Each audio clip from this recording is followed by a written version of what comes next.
भारत के एक छोटे से गांव में हीरालाल रहता था। हीरालाल बेचैनी का बादशाह था। कभी कुछ सोचे, कभी कुछ। बहुत समय से विचारों के जाल में उलझा रहता था। पूरे गांव में अपने अस्थिर मन के लिए मशहूर। हमेशा अतीत और भविष्य के बारे में सोचता, विचार करता और चिंता में सारा दिन गुजारता। उसकी खोपड़ी हमेशा अलग अलग विचारों से भरा रहता। सालों से उसकी जिंदगी में शांति का कोई अता पता न था। एक दिन हीरालाल के कानों तक उसके शहर में मशहूर एक फकीर के आगमन की बात पहुंची। वह फकीर हीरालाल के गांव से थोड़े दूर एक पहाड़ पर ठहरा था। उस फकीर के पास भीतरी शांति पाने का रहस्य मौजूद था। हीरालाल अगले सुबह सवेरे अपना झोला बांध उस पहाड़ की ओर निकल चला। चलते चलते सांझ हो चली थी, रात होने को करीब थी। सुबह का निकला हीरालाल रात होते होते फकीर जिस पहाड़ पर ठहरा था वहां पहुंच गया। रात और देर हो चुकी थी, फकीर सो चुका था। सुबह का निकला हीरालाल भी थक चुका था। उसकी पलकें झपकी जा रही थी। दिन भर का सफर कर वह भी थक चुका था। जैसे ही लेटा कुछ क्षण बाद उसकी आंख लग गई।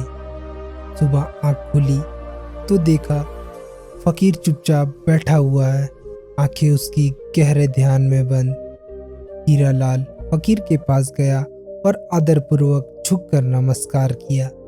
कहा, मार्गदर्शन लेने आया हूँ। मन बेचैन है, आंतरिक शांति के लिए तरसता है। कोई उपाय हो तो बताओ। दिमाग को खाली करने की कला सीखने मीलों दूर यहाँ ले आई। फकीर ने आंखें खोली और एक शांत मुस्कान के साथ हीरालाल की ओर देखा। तुम कहते हो अपना दिमाग खाली करने? दोनों के बीच थोड़ी देर की वार्तालाप के बाद आखिरकार फकीर हीरालाल का मार्गदर्शन करने के लिए राजी हो गया। फकीर हीरालाल को सुंदर फूलों से भरे एक बगीचे के बीच मौजूद एक आंगन में ले गया। आंगन के बीच जल से भरा एक बड़ा सा पत्थर का बेसिन था। फकीर ने एक चमचा उठाया और उसे पानी से भरे बेसिन में डुबो दिया और एक चमचा पानी निकाल पास में ही मौजूद एक खाली कटोरे में डाल दिया। फिर फकीर ने हीरालाल से कहा, तुम्हारा काम इस बेसिन में मौजूद पानी की हर एक बूंद को बिना गिराए इस खाली कटोरे में डालना है। हीरालाल ने तो उलझन महसूस की। मन ही मन सोचा, कोई कैसे इतने छोटे कटोरे में पानी के इस पूरे बेसिन को खाली कर सकता है। लेकिन फिर भी उस फकीर की चुनौती स्वीकार कर ली। बेसिन से धीरे धीरे चमचे के सहारे पानी निकालना शुरू कर दिया। घंटों तक हीरालाल ने मेहनत और लगन से पानी से भरे बेसिन को खाली करने की कोशिश की, लेकिन चाहे हीरालाल कितनी भी कोशिश करे, बेसिन पानी से भरा का भरा ही रहा।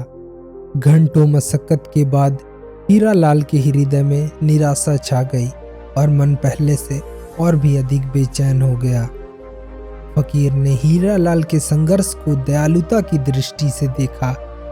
फकीर आगे बढ़ा और धीरे से हीरालाल के कंधे पर हाथ रखा। हीरालाल मेरे मित्र, फकीर ने धीरे से कहा, तुम बेसिन को खाली करने की बहुत कोशिश कर तो रहे हो, लेकिन पहला और सबसे महत्वपूर्ण कदम भूल गए। बेसिन को खाली करने के लिए पहले अपने दिमाग को खाली करना होगा। हीरालाल ने फकीर की ओर देखा। उसकी आंखें उलझन से भरी हुई थी। मेरा मार्गदर्शन करे, मैं अपने मन को कैसे खाली करूं?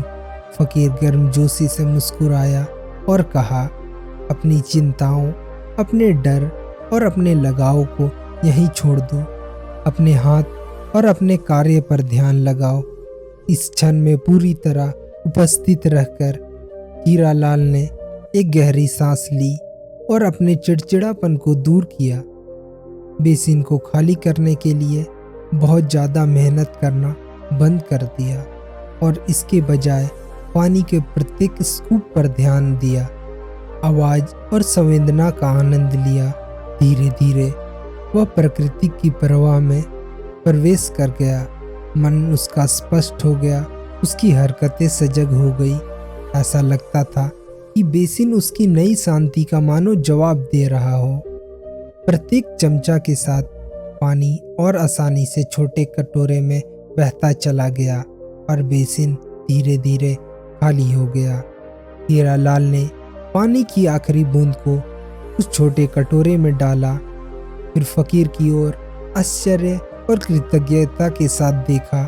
फकीर ने हीरालाल से कहा, जब मनुष्य अपने दिमाग को खाली करता है और इस जगत की धारा को उसके अनुसार गुजरने देता है, और वह धारा जब व्यक्ति से होकर गुजरती है, तो व्यक्ति जो भी कार्य करता है वह कार्य स्वयं हो जाता है और सब कुछ सामान्य हो जाता है। तभी हीरालाल ने महसूस किया कि सच्ची शांति और स्पष्टता हमेशा से उसके भीतर ही थी। ओवर थिंकिंग का अर्थ है एक हद से ज़्यादा सोचना, इतना सोच विचार करना कि शरीर की ऊर्जा ही नष्ट हो जाए। किसी भी कार्य में मन का न लगना, पसंदीदा भोजन से भी स्वाद का चले जाना।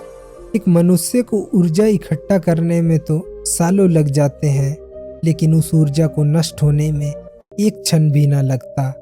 अगर ओवर थिंकिंग से आपको बाहर निकलना, तो पहले आपको समझना होगा कि ये ओवर थिंकिंग होती क्या है और कैसे ये ओवर थिंकिंग हमें अपने काबू में करती है। ओवर थिंकिंग ज़्यादा सोचना दो प्रकार की होती है। एक, जब आप किसी समस्या के बारे में सोच विचार करते हैं, और एक तब जब आप किसी समस्या की समाधान के बारे में सोच विचार करते हैं। और जो भी मनुष्य को ओवर थिंकिंग की समस्या होती है, वह समस्या के समाधान के बारे में सोचने के बजाय वह सिर्फ समस्या के बारे में ही सोचता रहेगा। इसलिए आपको हमेशा कोशिश करना है कि आप समस्या के बारे में सोचते रहने के बजाय आप समस्या के हल के बारे में सोचें। अगर आप कितनी भी कोशिश कर रहे हैं लेकिन आपसे समस्या के समाधान के बारे में सोचा नहीं जा रहा है, तो आपको बिल्कुल घबराने की ज़रूरत नहीं है। आपको एंजाइटी डिसऑर्डर हो चुकी है। इस समस्या की समाधान मौजूद है, आपको बिल्कुल भी घबराना नहीं है। आपको साइकेट्रिस्ट से मिलना है, यानी कि मनोचिकित्सक से आपको मिलना है।